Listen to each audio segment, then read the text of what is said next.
Hello and welcome to HSC 2017 Legal Studies ATAR Notes online lectures. In this one we're going to be talking about a certain aspect of the syllabus, that is the sentencing procedures and punishment. This is from the crime syllabus. The reason we're going through this today is when we go through recent years of HSC papers and what's been examined, this one hasn't yet been.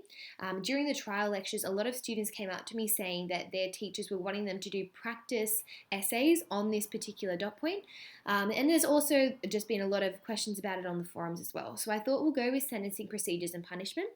In this though, we're going to be mainly content based, unlike the rest of these legal studies lectures, which would be mainly skill based. So let's go through this and we'll revise together, but at the same time, hopefully you can see the way I'm talking about these, and I'll put in my own little study tips in there, and you'll be able to take it into other aspects of the syllabus as well.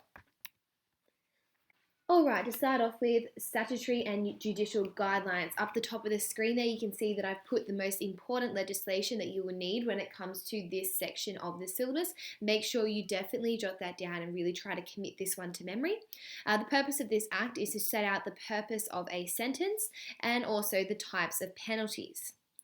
This act states that the court cannot impose a prison sentence unless no other penalty would be appropriate. This is really important to understand, saying that we can't go happy-go-lucky and just handing out prison sentences everywhere. It is only going to be given out if the court is satisfied that no other penalty would suffice. Judicial discretion also comes into play here, which is one of the themes and challenges that we discuss in one of the other videos here, and it could potentially be its own essay in itself. So it does come into play here, so make sure that when you're writing your notes for this or when you're revising, you are making sure you're embedding this theme and challenge of judicial discretion. No judicial officer can issue a penalty higher than the maximum penalty. This is why we have these guidelines. Whatever it is outlined to be the maximum penalty for that crime, it cannot be overridden by any judicial officer. Maximum penalties also differ for each offence. They don't remain the same, for example, because we can't have murder having the same sentence as, say, larceny. It doesn't make sense. The severity and the nature of the crimes are completely different. And this is exactly it here. So Section 19A of the Crimes Act 1900 states that for murder, life imprisonment is the maximum sentence. Case law is also referenced in sentencing. The reason I highlight case law here is to bring it to your attention as a term that we don't always encounter throughout the course, despite the fact that it is quite significant. It's when sentencing principles handed down by courts higher in the hierarchy need to be followed. So case law and precedents kind of come under the same umbrella here when you're writing your notes, to make sure that you're understanding that the way sentences are handed down and the way judicial discretion is often guided is not just by the legislation, but also where we look at cases that are quite similar. And case law basically is where it's established by previous cases and will follow the nature, considering that the nature of the two crimes are quite similar. We will also talk about mandatory sentencing here. This is quite controversial, and if you have a Google online and you type in mandatory sentencing debate or mandatory sentencing in Australia and so forth, you'll see a lot of really rich discussion. A lot of them have really great quotes. So if you're looking to add something to your notes for this section of the syllabus, I definitely recommend mandatory sentencing. It is really good to have a look into this.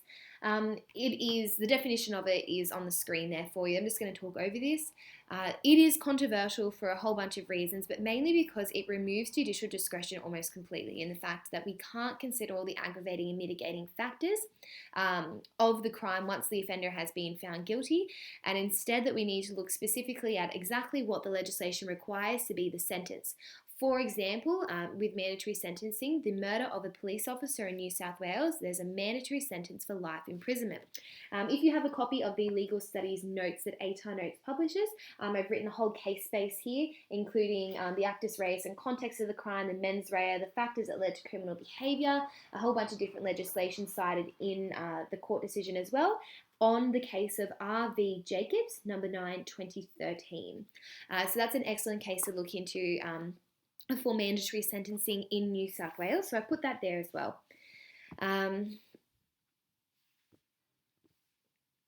Now, down the bottom there, I've written about quotes that mandatory sentencing in New South Wales, it's really important in your notes that you are engaging with the different media articles for this one. There's just so many. Is there evidence that they work as a deterrent? Essentially, no. There's a whole bunch of different studies online about this. Please have a look yourselves to say that there is no deterrent. No proven link between mandatory sentencing and acting as a deterrent. Also look into one-punch laws, another example of mandatory sentencing as well. The purposes of punishment. Remember that punishment and sentencing is not the same. Punishment is a consideration within sentencing. So again, I put that legislation on the top there, and this is what it says. The purpose for which a court may impose a sentence on an offender are as follows: to ensure that the offender is adequately punished, to prevent crime by deterring the offender and other persons from committing similar offences, to protect the community from the offender, to promote the rehabilitation of the offender, to make the offender accountable for his or her actions, to denounce the conduct of the offender, and to recognise the harm done to the victim of the crime and the community. Really important, especially when we move into looking at the different penalties that can be given, and we see which penalties are adhering to which of these essentially. So to summarise the different purposes of punishment, I'll start with deterrence here. So this is not just about deterring the person who committed the crime, deterring them from doing it again. It's also for general society. So there are two types of deterrence: specific deterrence and general deterrence. General deterrence uses a sentence as a way of making an example of the offender to send a message to society that the law is serious. Specific deterrence punishes an individual in a way that will discourage them from doing it again. The Australian Law Reform Commission in 1988 recommended that deterrence not be considered in sentencing for a lot of reasons, basically coming down to the fact that there is no statistical evidence that has been conclusive enough for the Australian Law Reform Commission to conclude that yes, deterrence should be considered because it actually does in fact deter people. There isn't strong evidence